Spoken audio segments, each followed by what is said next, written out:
Good evening, everybody. Welcome to Shop Talk, hosted by the Triangle Area SQL Server Users Group. So my counterpart tonight, Tracy Baggiano. Hello, Tracy. Hello. Hello, Kevin. So unfortunately, Mala and Tom could not be here. In our canon, I believe that Tom was busted for selling illegal fireworks cross-state. So we're just going to say that he's doing jail time.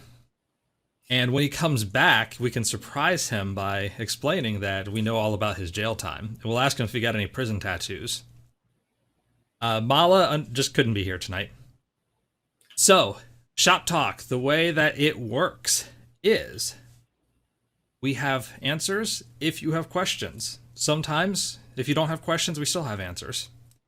If you have questions, drop them in chat. This is a question-driven show.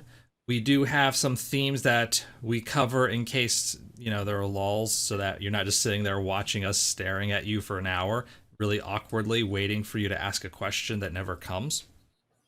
So instead, we come up with some themes, give you some topics, and let's see if you follow along.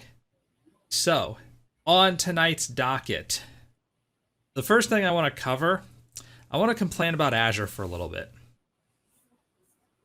Terminal airspeed velocity of an unladen swallow, African or European? So, Azure.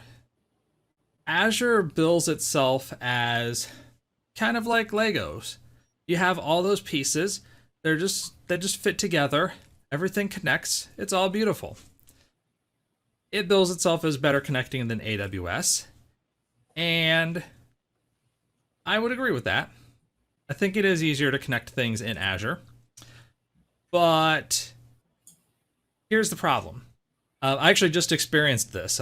This is part of the talk that I'm doing in a week, next Tuesday, the 28th, for TriPass, as well as some stuff I'm doing aside from that.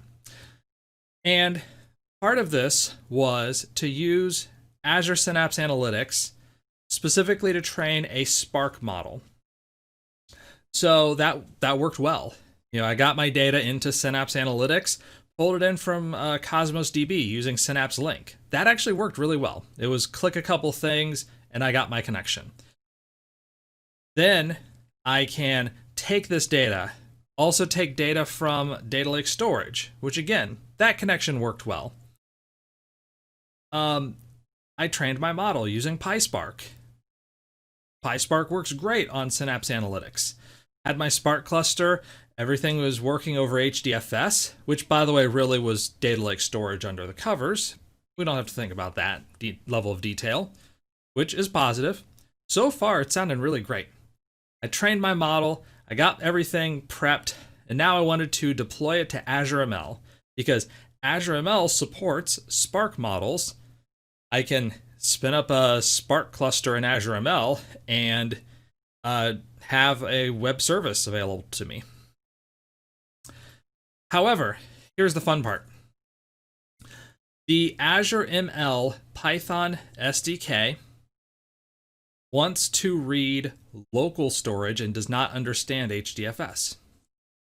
The Spark cluster wants to be in HDFS, and Spark developers don't understand the idea of local storage. Because why would you have local storage on a multi-node system? That's just a bad idea, right? Most of the time, yes. But this was a time where I needed to get these two pieces together. So I'm going to share my screen here. We're gonna do one of these things tonight. And let's share screen number 3. Camera 3, people, camera 3. What is local storage? I mean, that's the question of the day, isn't it? So, all right, let's not worry too much about the code. Essentially, let's scroll through here, and we're going to say, hey, here's my model that I'm building. I'm building my pipeline. I'm generating my prediction data.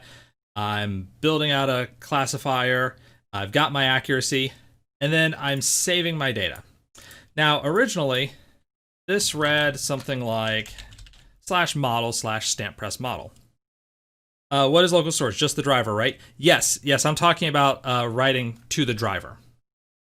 So this writes out to Synapse writes out from Synapse to Data Lake Storage. And then if I want to try to run upload folder to this location, it does not work. First of all, because it's wrong, but model. Here, basically what it'll say is, there's nothing at model/stamp press model. There's nothing there for you. And I said, wait, I saved it there. Well, this is the local disk on the driver versus HDFS, which is this one. So then I thought, all right, I'm smarter than that. Look at this. Now I'm going to write my data to temp stamp press model. And I chose temp because it's a Linux box, /TMP is going to be there, and I know it'll be writable.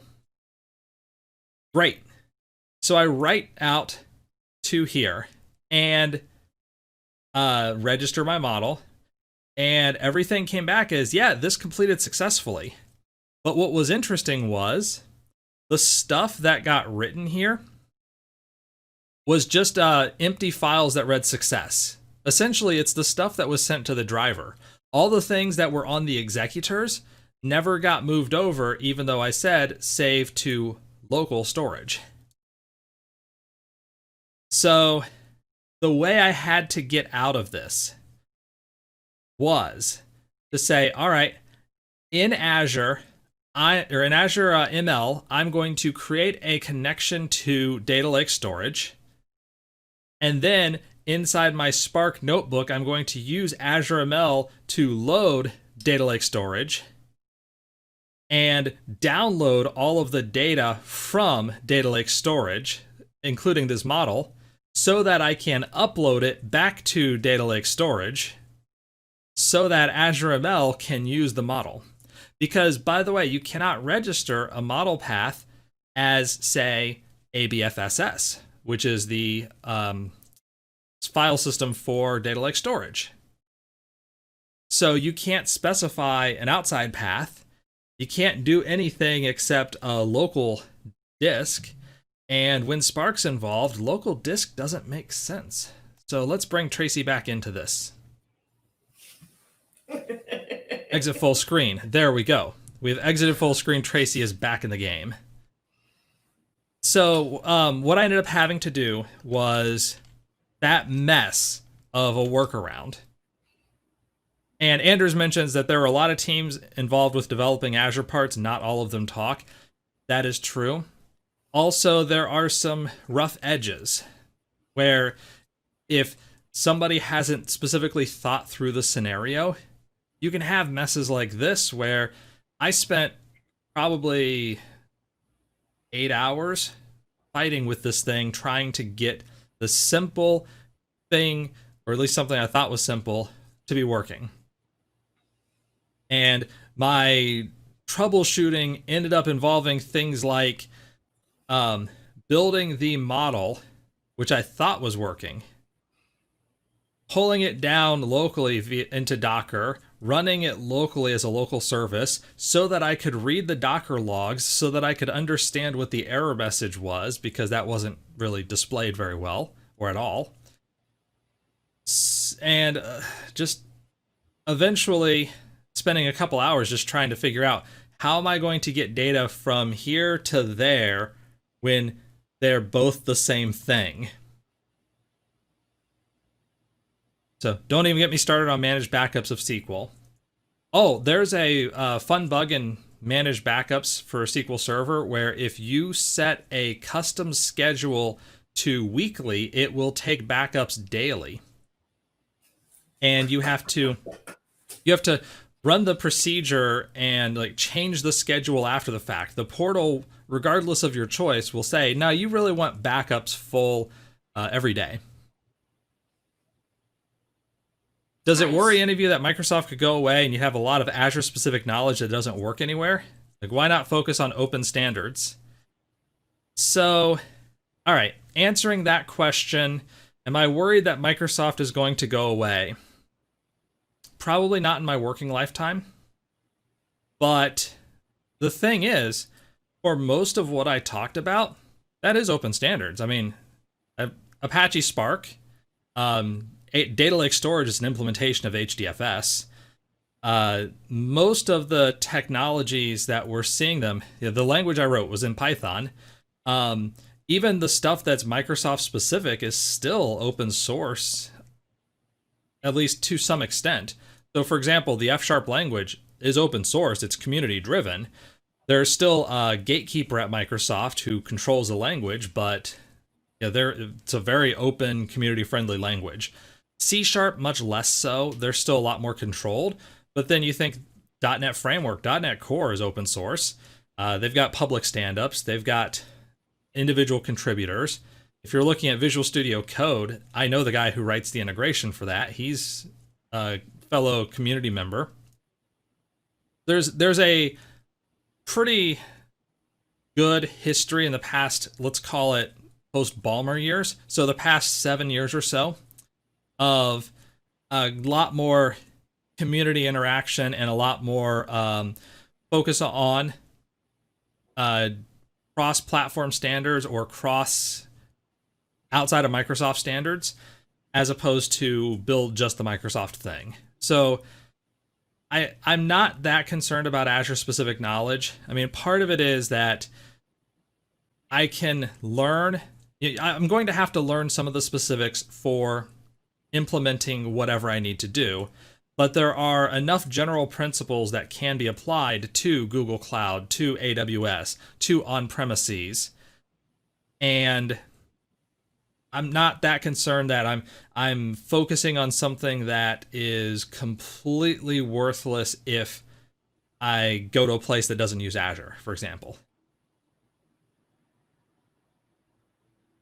So Anders says, I think it's worse that they're becoming more like Google every day and dropping projects. Man, they've always dropped projects. Let me go back to even SQL Server 2005. Look at all the stuff they introduced there and just never went anywhere else with it. They have a graveyard at the headquarters in Seattle or Redmond. Sorry, say that again, Tracy? They have a graveyard of all the different things they've killed, dinosaurs. So that was one of the programs that they had that only made it a few months and it was dead. Yeah. Different versions of Encarta, different versions of SQL Server. But even within SQL Server, policy-based management, a lot with Service Broker. Service Broker has seen minor improvements over the past decade. Replication. Replication. Although it's seeing a little bit, at least in transactional replication, there's a little bit of change there. But, we could throw out technologies that had a Rev 1 and never got to Rev 2. Mm-hmm. Silverlight and XAML. Oh boy, there's a story. There's a story. And Nano DBA, I did purposefully skip your question until I got done with my rant so that we could focus on it and give it the loving attention it deserves.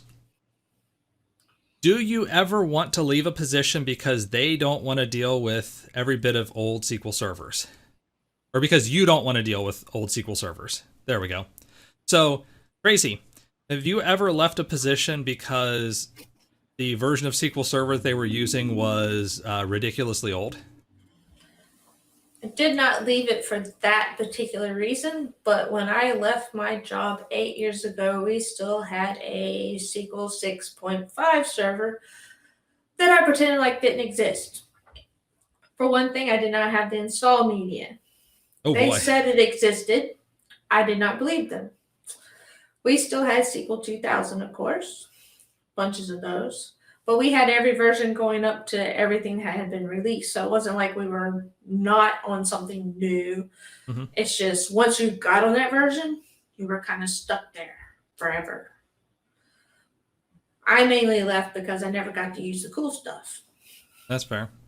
I mean, they had you on SQL 6.5 stuff all day. And I was always on call when I wasn't on call.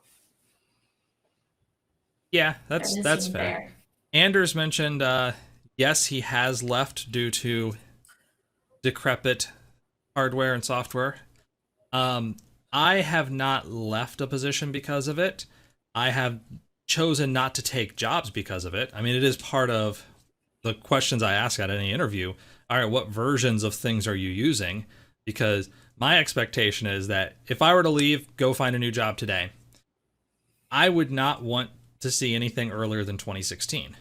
Frankly, I don't want to see anything earlier than 2017. I'd like to see a fair percentage of 2019, or at least a plan to get there. And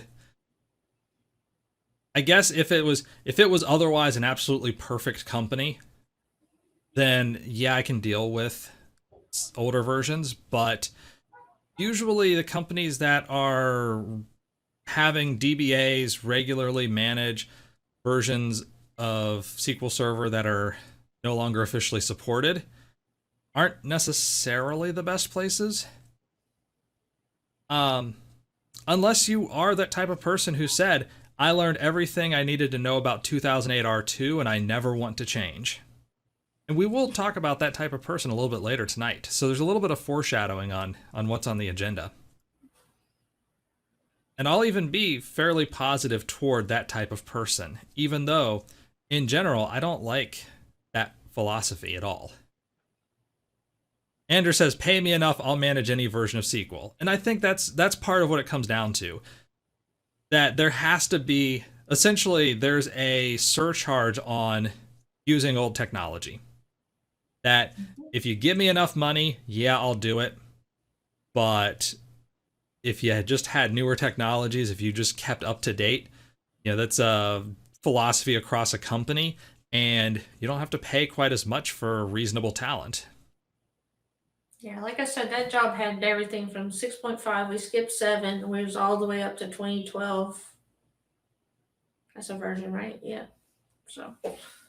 Yeah, and we have also all the way up, mixed all over the place, hundreds of servers. Couldn't tell you which server had what version without looking at a spreadsheet. Can't know the Except names for without a one scorecard. server, I always knew that one because it was the most important one. It was the 2000 one. Right. And I will also say there's another exception. That other exception is you are a vendor who is selling software, and you've got to test against all of these old versions of SQL Server. I put that in kind of a special case scenario because some of them you put in sort of cryogenic freeze. I mean, this is where Docker containers work out really well. If you can, even Docker on Windows, as disgusting as that sounds. Windows containers specifically. Or Windows VMs.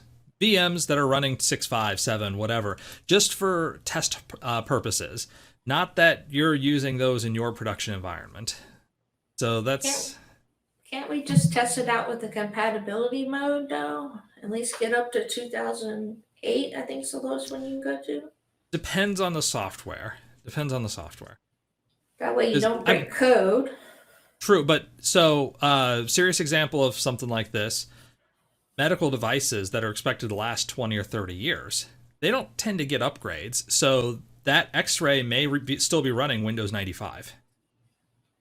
And your software still has to work on it. So it may have a version of SQL Server, SQL 6.0 or 6.5 installed on it, because that device has a lifetime of 20, 30 years, and the hospital's not buying a new one, and you don't really want to take the risk of breaking the X-ray with a system upgrade, because that's also 20-year-old hardware that probably can't run later editions of things.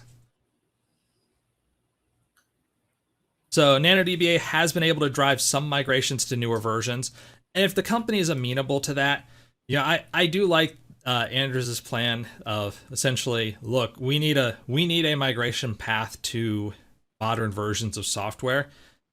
There's a risk factor to it. If you're running software that's no longer supported, and there's a security incident or there's a major bug in there, you're not going to get much in the way of support from Microsoft unless you pay a huge amount of money. So just for that reason, it's worth keeping somewhat up to date. Like 2012 is the oldest currently supported version, and that's in extended support, if I remember right. Mm-hmm. That 2016 is essentially the latest version that is not extended support. But that's coming off the top of my head, so I could be wrong on it. So Mike asks, I don't understand. As an engineer, we often had to make old software and hardware work to stand up a duplicate solution at a customer doing something. And that's sort of the vendor exception that I was mentioning. And the difference here is that it's not the production scenario. You're not necessarily running all of your tools against SQL Server 2005 or Oracle 8 or DB2 anything. Sorry, DB2 fans. But instead, you have your internal office tools, you have your mainline stuff, and you want to keep that stuff up to date. If you're talking about being a vendor or somebody who has to support going out to customers, and those customers have old hardware and old software, that's reasonable. But it's also the type of thing that you say, look, this is a test server that we're using. You don't really develop all your code for it. There's a set of versions that you support, and sadly, if you do have to support SQL Server 2000 for your vendor software, essentially that's the job you have. But that's generally not the type of job that I would want. Me neither. Let's see. Never trust compatibility mode for testing. I completely agreed. Compatibility mode is quite useful, but SQL Server 2016 in compatibility mode 110 is quite different from running SQL Server that 2012 or it's 2012, I think. Yes, yeah, because 2008 R2 was the 105 or 105. So yeah, that experience is different. There are new things that are added into the product, and the compatibility mode in newer versions is supposed to replicate old versions better. But until you get to 2017, 2019, setting to old compatibility mode doesn't really change much.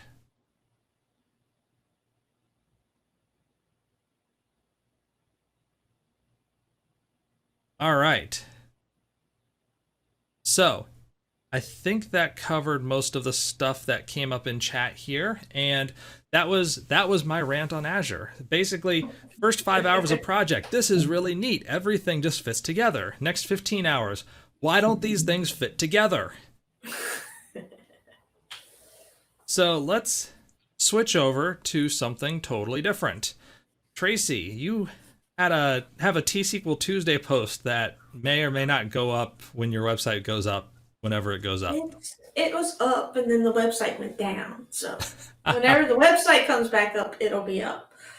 But the theme of the T-SQL Tuesday was to learn from others. So I did mine around teams working together.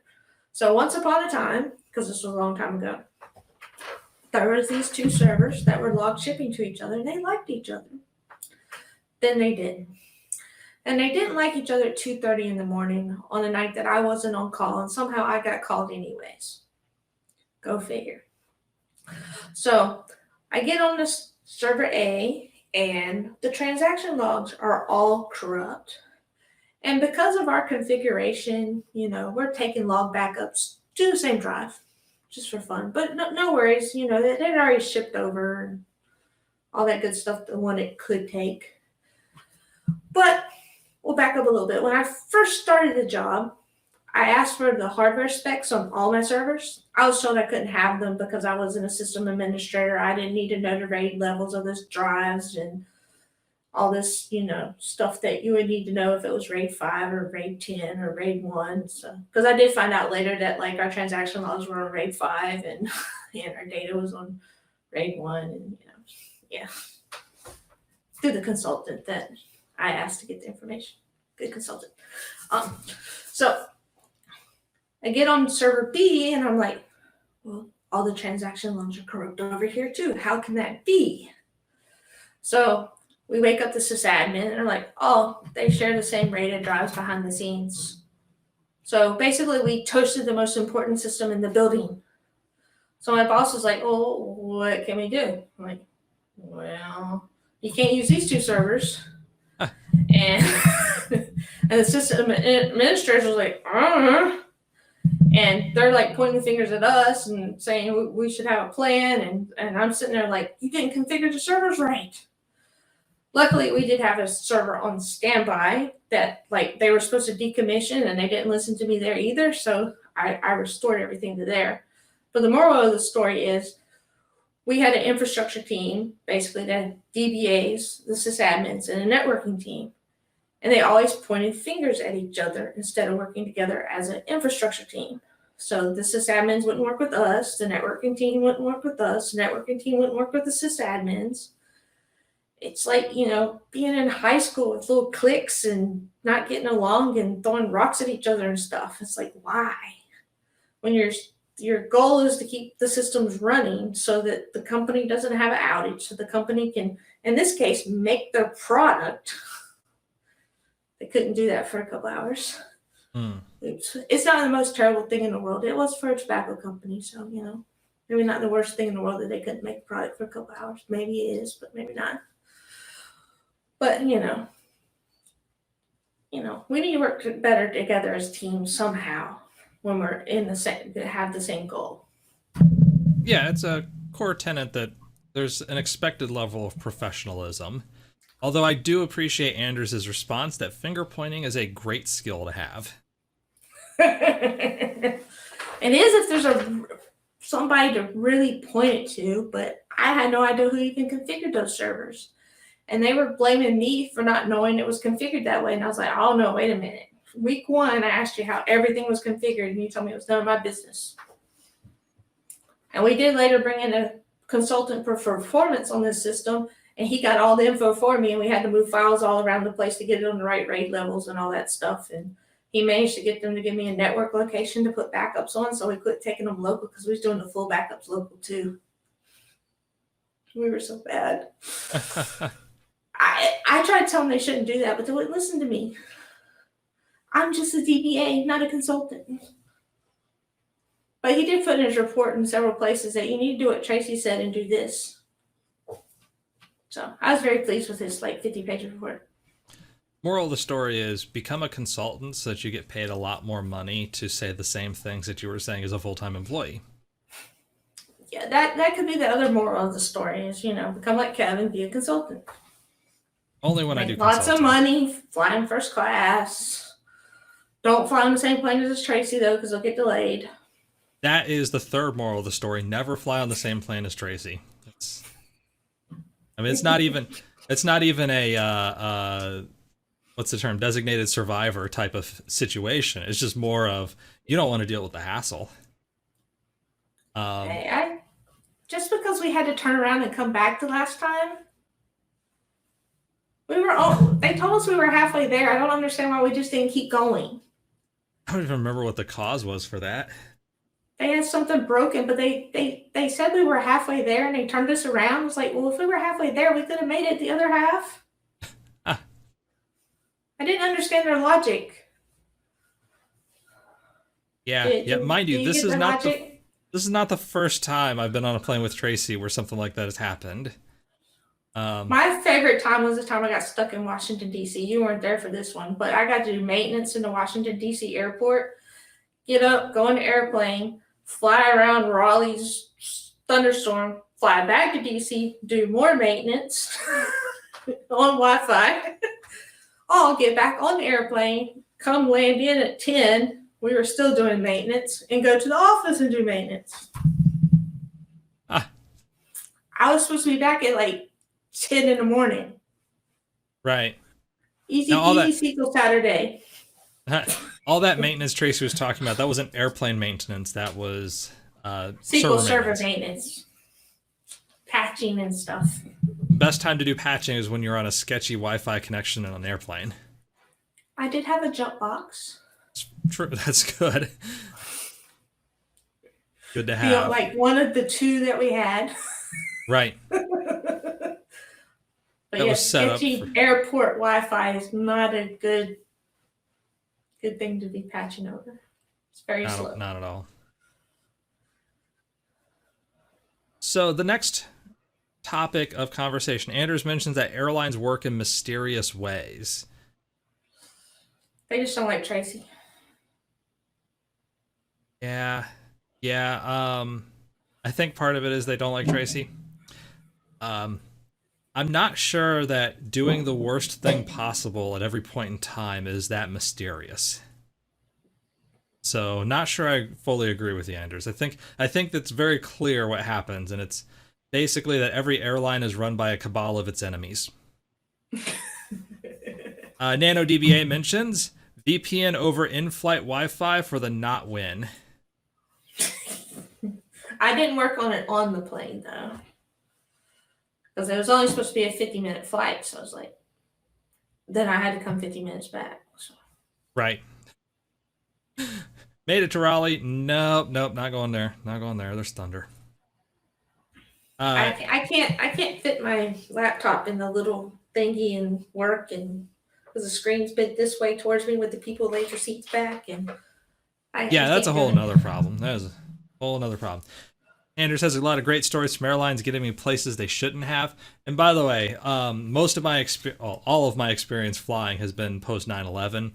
If you talk about going back into the 70s, flying was a lot different of an experience. So, especially if you're in someone like Anders' situation where you had special ways of getting around.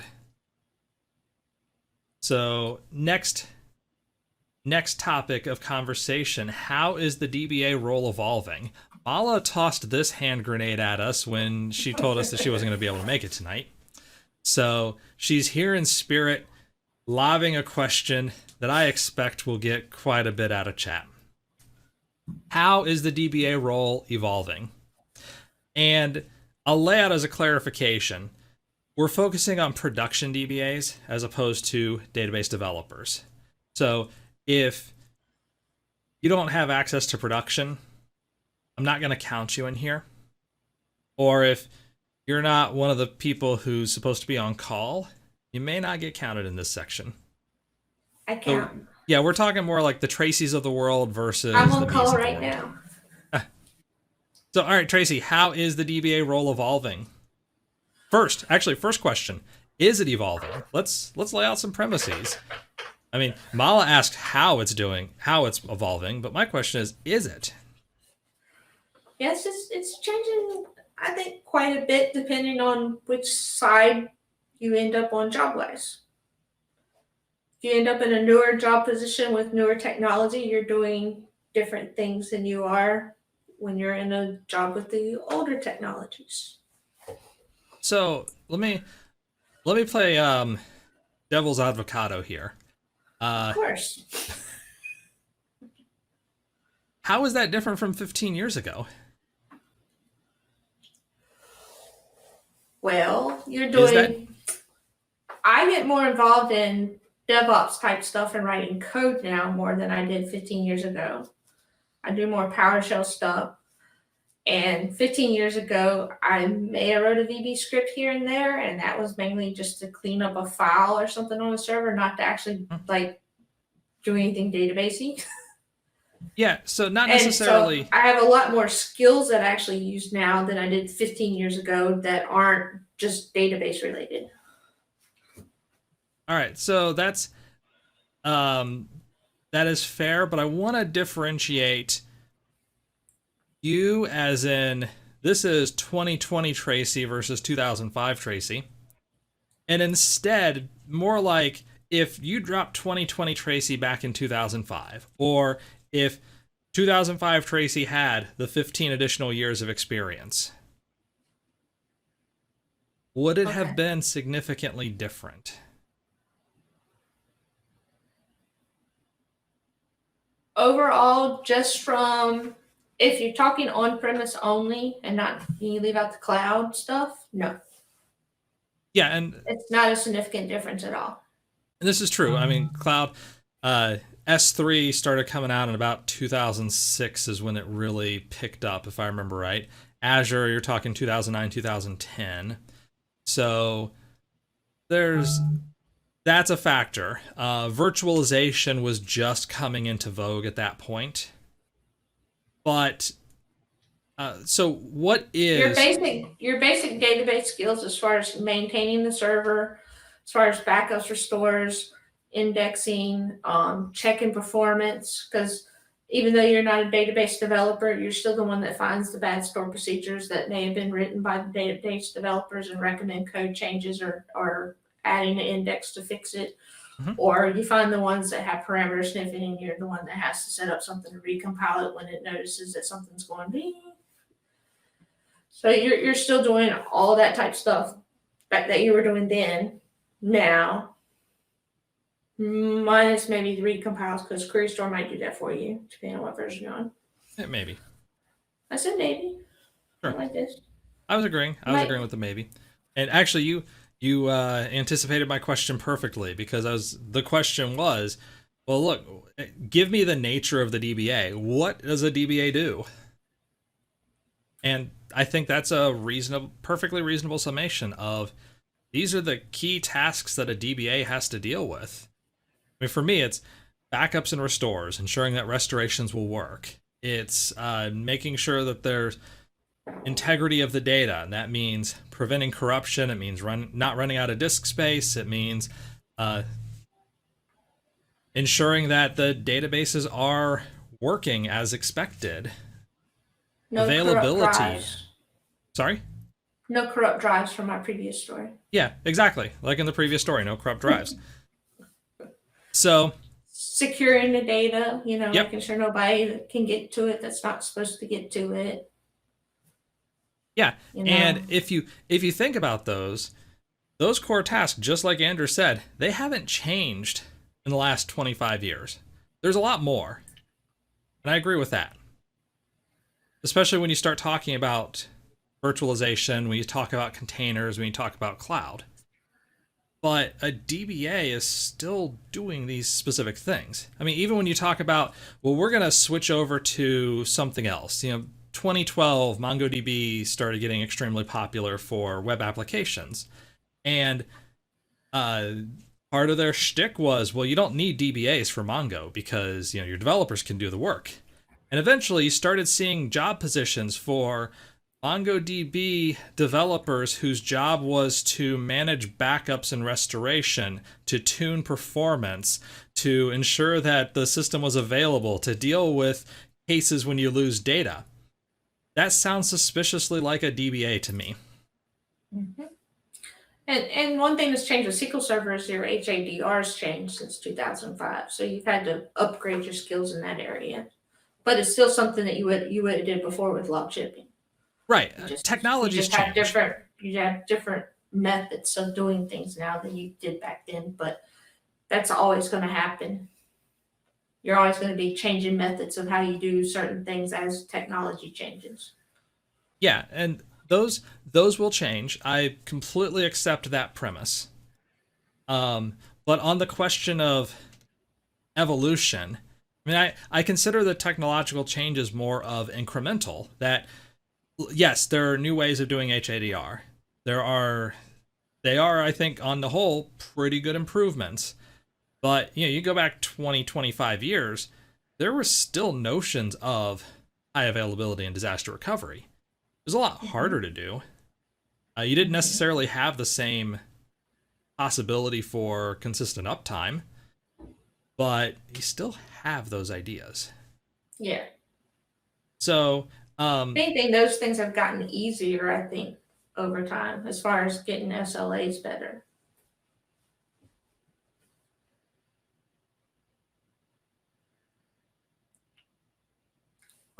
I can't hear you, Kevin. That's because I muted my microphone, but I forgot that I thought I had my microphone muter application stopped, but it turns out it was actually going. Cool, and no one else could hear you either, so I'm glad I said something. Yeah, nobody could hear me. Nobody could hear me at that point. It was the Actually, the most popular the show has ever been. For 5 seconds. Yeah, those 5 seconds, man, they were just killer. So I'm of two sides of this. I can see, yes, it is evolving. No, it isn't evolving. Because I agree with you. We're seeing this move in DevOps. DBAs are expected to know source control, languages like PowerShell, working continuous integration, continuous deployment. You do have more technologies to deal with. And there is cloud. There is platform as a service. That mindset of a DBA, you get less control over the system. You have fewer knobs you get to turn. And that will irk database administrators. But on the other side, a DBA is still doing the same general work that a DBA has done since the 1980s, since the 1970s. Let's go back pre-relational databases. Most likely, a lot of that work was still pretty similar. I don't want to go that far back, though. I don't want to go back into the 70s. I'm comfortable talking about basically from the mid-80s forward. High school? No. What's that? Yeah, Just basically. relating to where I was at. I was like high school, middle school. I was barely born. But I was alive. That's why I'm comfortable talking about it. As a precocious pre-speech child, frankly, I may still be pre-speech, depending on how well I am able to enunciate words like precocious. So, all right, on the no side, you're still doing these things. The new technologies that DBAs love, well, they still need database administrators to help out with them. You still have, like I mentioned with Mongo, that the job openings were actually hilarious because that was also during the shtick when you don't need DBAs. If I go in a local company here that lost a lot of data on Mongo, like Fortnite or some gaming company here, local Durham-ish, maybe Epic. Yeah, that's one. They were on Mongo and they lost a whole bunch of data and were looking for somebody to fix it. Yeah. This isn't my make fun of Mongo day, so I'll just kind of leave it as is. But I was using that as just a classic example. Same thing with Hadoop, where, at this point, Cloudera actually has a whole series of posts on database administration in Hadoop. Because, if you have data that is valuable to your company, the company will pay to have people make sure that data doesn't get messed up. Mm-hmm. Epic owns Fortnite. Okay, so that may have been the system then.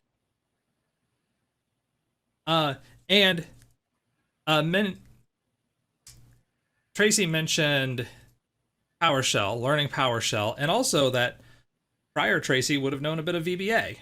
Because DBAs would have had some VBA experience, VB script. Yes. I think I meant to write VB script. I used to know Visual Basic, and then I had to shorten it down to VB script. Yeah. Because I was a programmer before I was a DBA, so. Yep. Has anyone bridged MongoDB with SQL Server? Yes, there's Polybase. And in a book called Polybase Revealed, I actually spend part of a chapter using Cosmos DB's Mongo connection to integrate SQL Server and Cosmos, but it would work the same with any MongoDB installation. I just don't know how to install MongoDB in a way that makes sense for me to show in a book, so I went with Cosmos instead. But yeah, there's a way to do that. SQL Server 2019 and Polybase. All right, so that's question one. I'm kind of the opinion that I don't think the DBA role is evolving that much. I mean, Andrews is looking at, I've been hearing we don't need DBAs since he started 25 years ago. And I remember Microsoft marketing that SQL Server was going to be so smart it would administer itself that you wouldn't even really need a DBA. That was SQL Server 2005. As we know, DBAs that know more stuff. Yeah. So basically, DBAs that knew 2000, and you build up each different thing that that they actually keep building on, and you just keep learning more and more and more SQL, and then the things around it to support it. So you need a DBA. You just need to know more and more and more stuff. Andrew's saying they said that was SQL 7 first. Not too familiar with that. I actually remember some of the marketing from SQL Server 2005, where they were explicitly talking about the intelligence in the product that makes it so that you wouldn't need a DBA.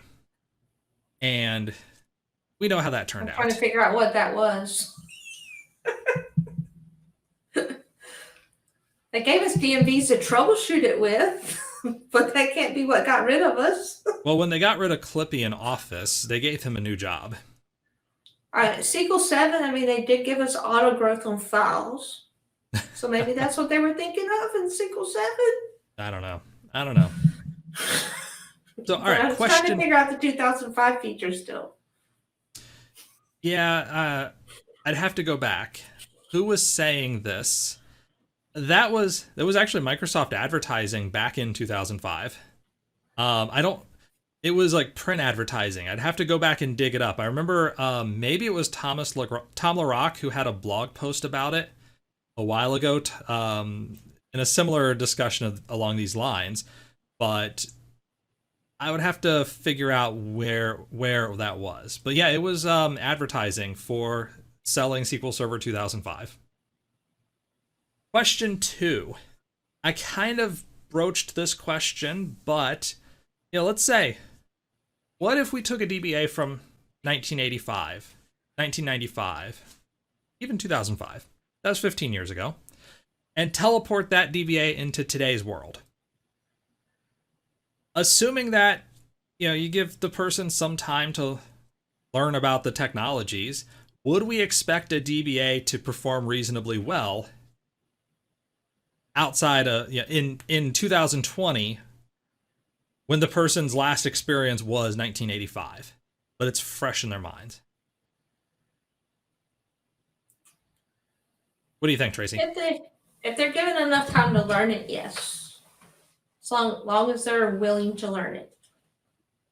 Yeah, and I think that's reasonable. Because there was no SQL Server then, and I know some Oracle and DB2 people that are just like, oh, SQL Server. Well, even if we stick with Oracle, let's go back to Oracle from the 1980s, and you drop them in today with the latest release. That world is radically different, of course, but it's not so fundamentally different that I think a person would be completely confused. There's a lot more to it. I think a person would spend quite some time learning about, oh, hey, here's a thing that didn't exist 30 years ago. I mean, the hardest part would probably be getting used to SSMS and ADS instead of Enterprise Manager. That's if you're dropped back from 2000, yeah. Yep, well, shoot, I know people who would, still if they could get away those. with it. Yeah, if they could get away with it, would still be using Enterprise Manager. So, my thought is that I think a lot of DBAs, think of it this way. A lot of DBAs today cut their teeth in the 90s. Andrew's talking about 25 years of experience. That's not incredibly uncommon. So already part of my, two of those time periods that I talked about in this hypothetical tale, already the answer is yeah, obviously DBAs have survived. So what about the scenario you're excluding? Information technology is so different that getting up to speed is so much easier than in the 80s. We didn't have an internet in the 80s. I think that's an argument in favor of favors us. Yeah, of my comment. Because we're not saying we would teleport someone backwards and expect them to pick up anything. We're bringing them forward and giving them resources. Right. Yeah, because the idea is the DBA role fundamentally evolving? Is it fundamentally changing? And so I think that it's a fair point that you do bring up that, yeah, having the internet available certainly makes it easier for people to get access to resources when in the past it would have been Do you have the manuals? Is it in the manual? If it's not in the manual, good luck. Hopefully there's somebody who wrote a book about it. So, and for me, I think that the best predictor of success in this hypothetical scenario is just having a flexible mind. Where, what I mean by that in a nutshell, you see a thing that does not comport with your worldview. That is impossible. Now, the quick reaction, how do you respond to this? So, for example, I open my garage door and I see a werewolf tearing apart happy old Mrs. Anderson down the street. If my response is, nope, I must be hallucinating, then that's not a very flexible mind. If I, and actually most people would panic, they would freak out, they can't process what's going on. Which even if you're in a real situation, people panic, process, or can't process what's going on. That's a mental adaptability problem. In a work environment, if assuming your job is not hunting werewolves, which it could be, I'm not going to shame you if it is. Work environment, you see something, some query that can't possibly be correct, and yet it runs and it does really well. How do you respond to that? Are you able to reflect on it, understand it, and update your worldview with that new information?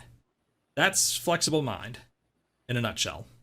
So if you have one of those, I can take you from the 80s, drop you in today, and within a year, it would be as though you were here the whole time.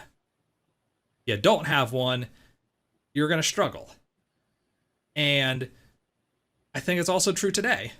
Frankly, if you don't have a flexible mind, you're going to struggle in this environment. Where did we jump to werewolves? When I opened the garage. So yeah, keep up with Kevin. He's all over the place. You know that. I am all over the place. That's scattershot brain. I can train someone from college to DBA in 3 months. Yeah, that's because they haven't had their head filled with what things ought to be. Well, let me rephrase that. They're easier to tear apart and say, forget everything you've learned before now. This is how things ought to be. You take somebody who has 15, 20 years of experience, things ossify a lot more. And this is a problem. Not all skills are relevant. They don't have a lot of old useless knowledge. Great example. My favorite example of old useless knowledge. Back in the 1980s, Oracle Dbas knew how to align indexes to the disk so that the most important index data was on the outside of the disk because that was the part that spun the fastest. So performance would be a little bit faster on the edges of those disks. If you had multiple drives, you could put one index at the very beginning of each disk.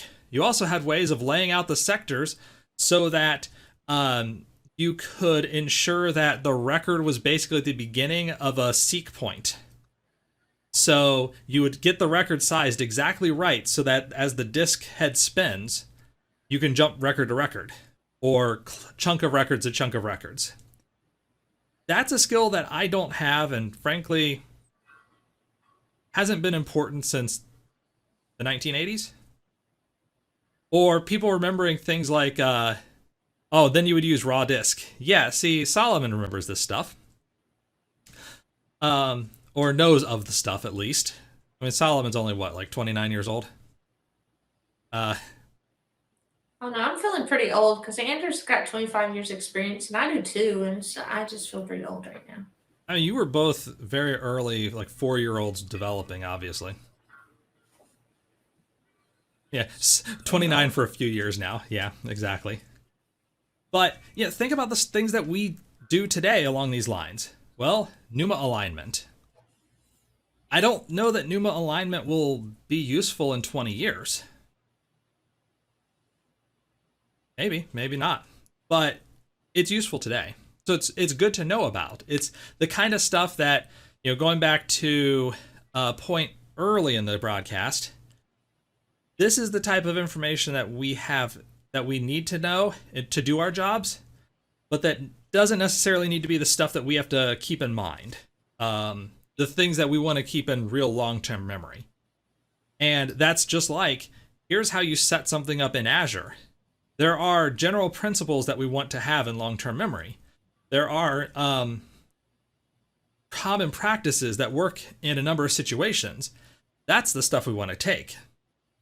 And things like NUMA alignment, or how you need to lay out the disk sectors on individual spinning disk drives is potentially important and maybe really good trivia in a bar, but at least some types of bars.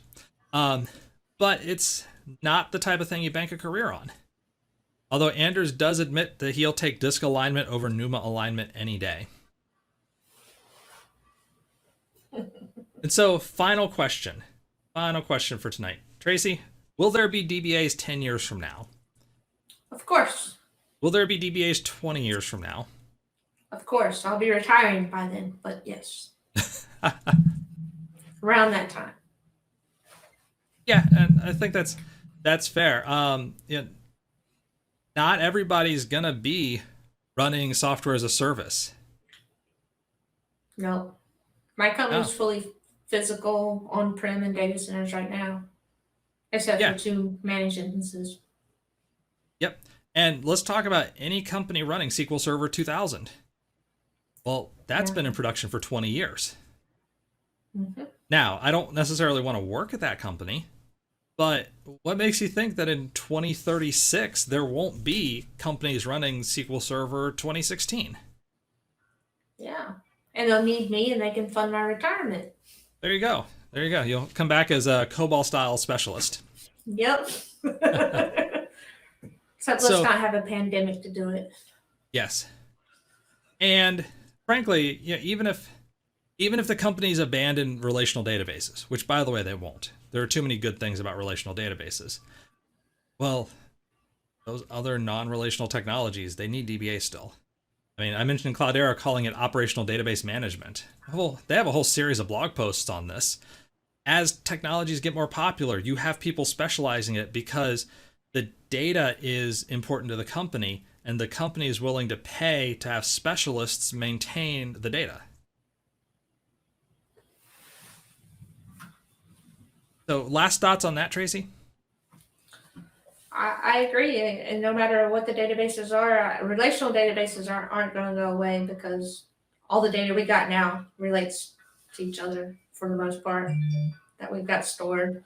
So trying to convert it over to something else is good luck.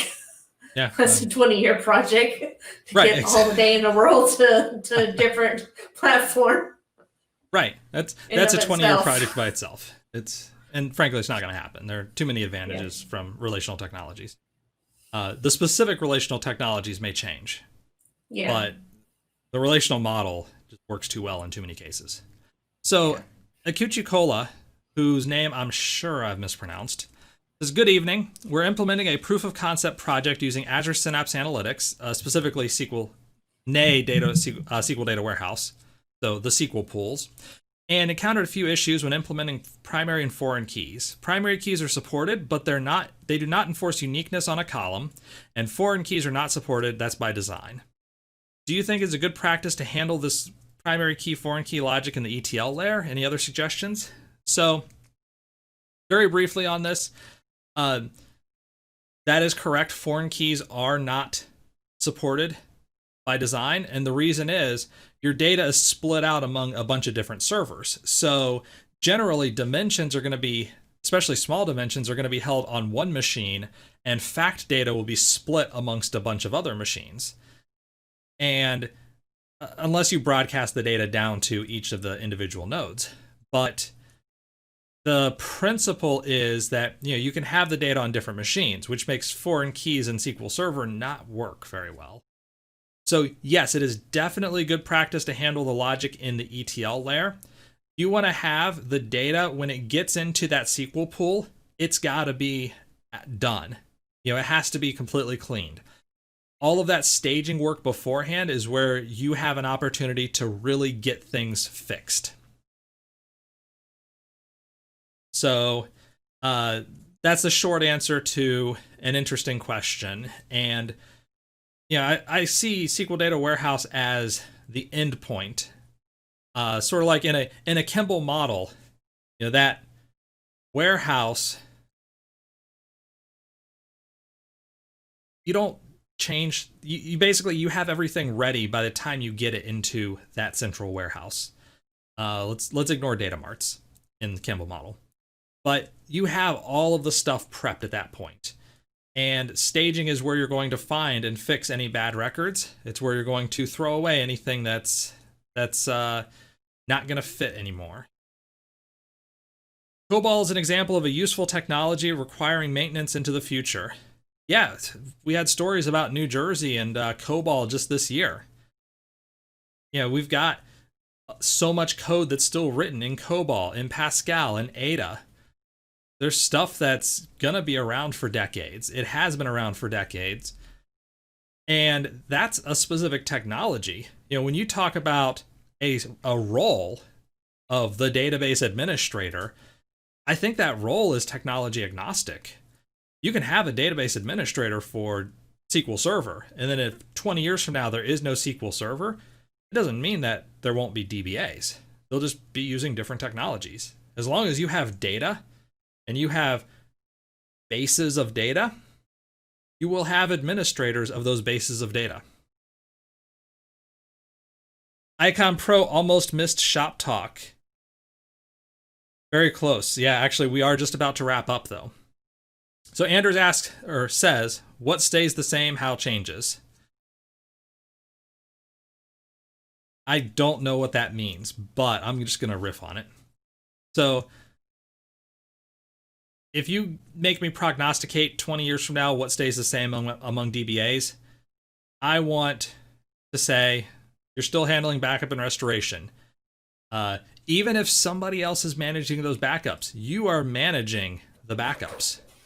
Because, for example, if you're using Azure Managed Backup, hopefully you're still testing that stuff. Because, yeah, they'll say that they test it, but if their backups die, and you try to restore off of it, their answer is, oh, sorry about that. We'll give you a credit or something. Security. Yep. You'll still be monitoring it. You'll still be patching it probably if it's on-prem. Oh yeah, if it's on-prem, sure. Or in a VM. So you'll have to monitor the performance anytime they make a change in the cloud to make sure it doesn't throw off something that you've got already running. Yeah, because it happens. Right, absolutely. These types of things, even if you are not controlling every component, which is true in platform as a service like Azure SQL Database, you're still administering the database. There's a book called Database Reliability Engineering that I read a while back that kind of goes through what a site reliability engineer would do, but from what a database person would do to keep a database up and reliable. That kind of goes through the different aspects that you would be responsible for over the course of the life cycle of keeping a database up and running. The basic areas. That is a great book. Now that we have a book recommendation, that was Tracy's book corner. Yay, I had a book corner. There you go. Now we can wrap it up for tonight. So, as always, thank you so much, everybody. Appreciate your content. Appreciate your thoughts. And we will see you again next Monday. All right. Good night. Take care, everyone.